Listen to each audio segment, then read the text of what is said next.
স্মরণকালের ভয়াবহ বন্যায় ফেনীতে শিক্ষা প্রতিষ্ঠানের ব্যাপক ক্ষতি হয়েছে। কাদা জলে প্রতিষ্ঠানগুলোর পরিবেশ পাঠদানের অনুপযোগী হয়ে পড়েছে। অনিশ্চয়তা তৈরি হয়েছে শিক্ষার স্বাভাবিক কার্যক্রম চালু করা নিয়ে। ফেনী থেকে আজাদ মালদারের রিপোর্ট, জানাচ্ছেন নাদিরা সুলতানা।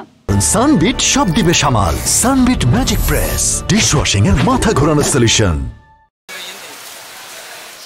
ফেনীতে ভয়াবহ বন্যায় অনেক শিক্ষা প্রতিষ্ঠানের পরিবেশ এতটাই বিপর্যস্ত যে কবে নাগাদ স্বাভাবিক কার্যক্রম চালু করা যাবে তা নিয়ে দেখা দিয়েছে অনিশ্চয়তা। জেলা শিক্ষা অফিসের তথ্য মতে বন্যায় ফেনীতে 860টি শিক্ষা প্রতিষ্ঠানের ক্ষতি হয়েছে।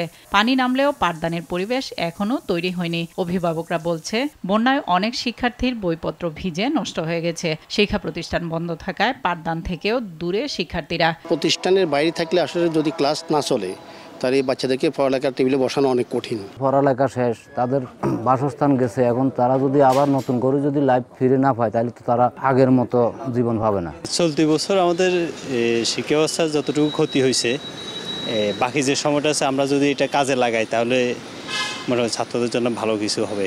ক্ষতিগ্রস্ত শিক্ষা প্রতিষ্ঠানগুলো দ্রুত সময় সংস্কার ও পরিষ্কার করে শিক্ষার পরিবেশ ফিরিয়ে আনতে কাজ করছে সংশ্লিষ্টরা। ছাত্রছাত্রীদের যে বই পুস্তক নষ্ট হয়েছে এবং স্কুলের ল্যাপটপ নষ্ট হয়েছে, প্রিন্টার নষ্ট হয়েছে, আসবাবপত্রের যে ক্ষতি হয়েছে সেগুলো আমরা কর্তৃপক্ষকে লিখিতভাবে জানিয়েছি। ছাত্রছাত্রীদের যে পড়ালেখার যে ক্ষতি হয়েছে, আমরা স্কুল খোলার পরে প্রয়োজনে এই ছুটির দিনগুলোতে ক্লাস করে ছাত্রছাত্রীদের সিলেবাস যাতে কমপ্লিট করা যায়। অবকাঠামোগত সমস্যার কথা জানিয়ে প্রয়োজনীয় পদক্ষেপ নিতে ঊর্ধ্বতন কর্তৃপক্ষকে অবহিত করার কথা জানিয়েছেন এই কর্মকর্তা। ক্ষয়ক্ষতি নিরূপণকৃত সংখ্যা 306টি।